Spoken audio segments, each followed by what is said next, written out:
সবাই মিলে রেডি হয়ে বেরিয়ে পড়লাম খুবই জাগ্রত কুলপুকুর মন্দিরের উদ্দেশ্যে। হাবড়া বাজার চোংদা মোড় ছাড়িয়ে কুলপুকুরে অবস্থিত মন্দিরটি। খুবই জাগ্রত এই মায়ের মন্দির। মন্দিরের বাইরেই বেশ বড় একটা ঘন্টা লাগানো আছে। মন্দিরের বাইরেই অনেক দোকানপাট আছে, সেখান থেকে একটা ডালা নিয়ে আমি মন্দিরে পুজোর ঘরে চলে গেলাম।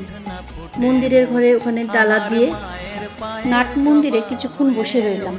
কিছুক্ষণ বসার পরে পুজো শেষ হয়ে শুরু হলো আরতি। এখানে মায়ের মূর্তি বেশ অনেকটাই বড়। কিছুক্ষণ আমরা মায়ের আরতি দেখে নিলাম। মায়ের এই মন্দিরে ভক্তদের মনস্কামনা পূর্ণ হয় বলে ভক্তরা বারবারই এখানে আসেন। অনেকেই আসেন নতুন গাড়ির পুজো দিতে। রাজ ধূপকাঠি মোমবাতি জ্বালিয়ে দিল।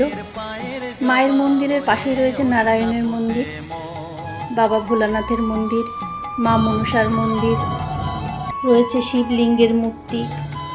আগের তুলনায় মন্দিরের প্রসারতা বৃদ্ধি পেয়েছে বেশ অনেকটাই।